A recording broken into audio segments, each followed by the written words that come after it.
So the engine is twin turbo, 6-cylinder, 590 horsepower, and the main target for the engine was to reach a level which is good enough to compete with the competition, but mainly to run with a low mileage cost and reach as good as possible without minimum intervention on the engine, a very high mileage. So currently it's expected to have 20,000 kilometer. Yeah, so this is how the engine was set up and configured. So the complete car, including engine, drivetrain, suspension, aerodynamics, is being run over a virtual track in the simulation, running different options, judging the performance of the car, the lap time, tire degradation, and already doing the first loops of development and optimization where you want to have the car virtual.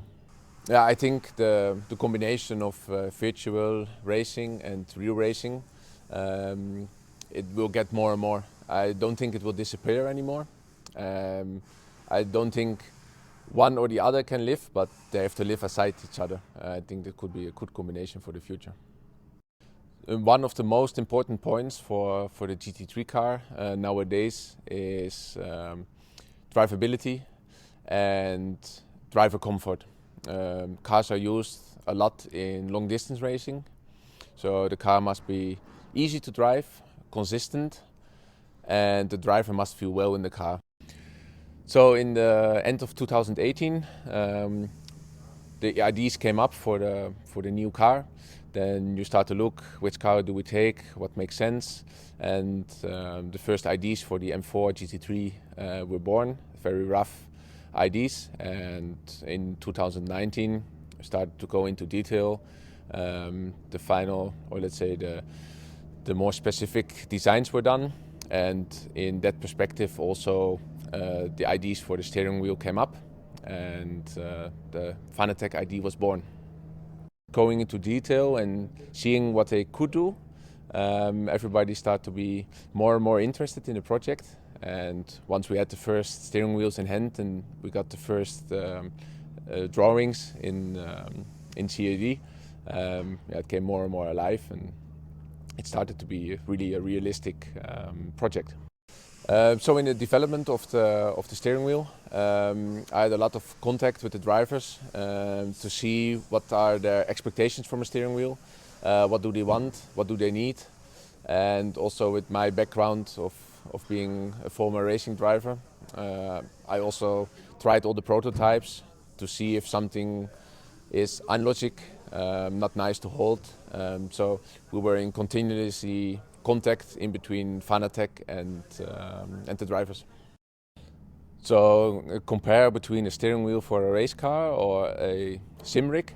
The surrounding in which you use is quite different. On a racetrack, you have high temperatures. Cockpit can be up to 50 degrees. You have a lot of vibrations. You have different conditions, humidities. Where at home, normally the conditions are quite stable. There are much less outside effects. So this was really something we need to discuss with Fanatec and see that they could fulfill all these different conditions and expectations. Yeah, so taking the steering wheel from the sim rig to the car or the other way around, it's really easy. You just click it on with the quick connector and it works. It's really seamless. It's easy and working instantly.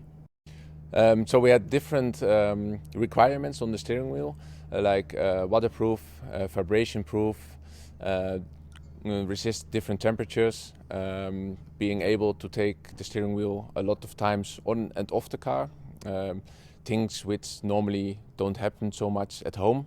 And big difference is at home, even if something is not working or there's a small issue, you restart the sim, and in real life it can be really dangerous if something is happening. So the M4 GT3 has been designed completely virtual at the beginning. So TID, CFD, simulations, all these aspects are done before the first parts are produced. So as a chief engineer, you go to all the departments, have a look at what they are doing, exchange thoughts, learnings from different projects, from previous projects, and try to optimize already the first parts before even the car is built up or hits the track. So the aerodynamics of the car, they are also designed virtual, simulated in CFD, trying to find the correct level of downforce which is required, looking at the track, different options of aerodynamics, and picking the best option out before starting to build the car. So far, the drivers are very happy with the steering wheel. All the functions are working. The driver comfort with the steering wheel is very good. So we only got very positive feedback, and also no problems so far. We did already quite a lot of mileage. So yeah, so far very good.